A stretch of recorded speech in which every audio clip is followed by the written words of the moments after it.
మహిళా పెన్షన్లు, కేజీ2 పీజీ విద్య, జిల్లాల్లో ఔటర్ రింగ్ రోడ్ల నిర్మాణంతో పాటు పలు అంశాలపై ప్రభుత్వాన్ని ప్రశ్నించారు ఎమ్మెల్యేలు. వీటిపై మంత్రులు సమాధానమిచ్చారు. ప్రభుత్వం తీసుకుంటున్న చర్యలతో పాటు పనుల్లో పురోగతిని సభకు వివరించారు.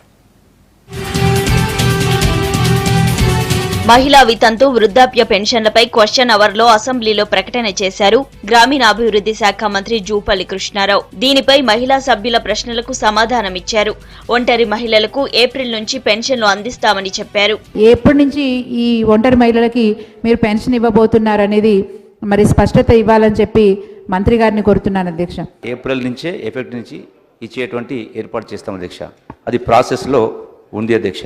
మెయిన్గా ఉన్నటువంటి సమస్య బీడీ కార్మికుల్లో సమగ్ర కుటుంబ సర్వే చేసినప్పుడు పెన్షన్ తీసుకొని కూడా మరి వాళ్ళు అందులో నమోదు చేసుకోకపోవడం వలన చాలా మంది అర్హులైన వాళ్ళకు రావడం లేదు అధ్యక్ష. బీడీ కార్మికుల ఉండి కూడా వాళ్ళు ఈపీఎఫ్గా నమోదు చేసినట్టు వాళ్ళకు మనకు అవకాశం ఉంది అధ్యక్ష. వాటిని మళ్ళీ కూడా అప్లై చేసుకునే దానికి ఒక స్టాండర్డ్ ఫార్మాట్ కూడా ఇవ్వడం జరిగింది కలెక్టర్ ద్వారా. కేజీ2 పీజీ ఉచిత విద్యా హామీకి ప్రభుత్వం కట్టుబడి ఉందన్నారు విద్యాశాఖ మంత్రి కడియం శ్రీహరి.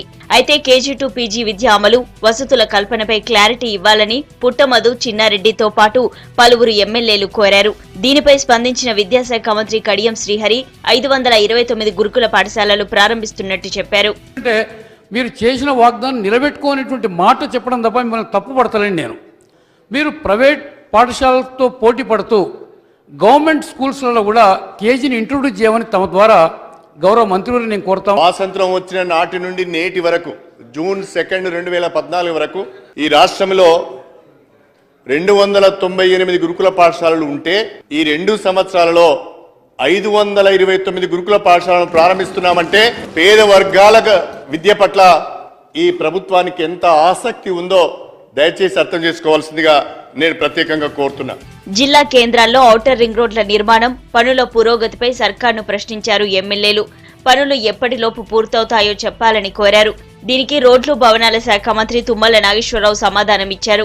ఔటర్ రింగ్ రోడ్లను జాతీయ రహదారులకు అనుసంధానం చేస్తున్నామని, కొన్నింటికి డీటెయిల్డ్ ప్రాజెక్టు రిపోర్టులు కూడా సిద్ధమయ్యాయని చెప్పారు.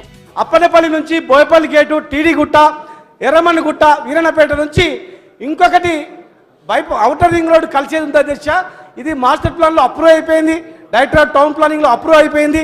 ఆ రోడ్డు కూడా, ఈ వలయం రోడ్డు కూడా శాంక్షన్ చేసినట్లయితే ఇది ఔటర్ రింగ్ రోడ్డుగా భావిస్తాం అధ్యక్ష. జాతీయ రహదారులను ఒక పక్క ఔటర్ రింగ్ రోడ్డుగా మార్చుకొని మిగిలినటువంటి ప్రాంతాన్ని స్టేట్ బడ్జెట్ తోటి పూర్తి చేయాలని చెప్పి అన్ని పట్టణాలకు కూడా డిపిఆర్లు తయారవుతున్నాయి.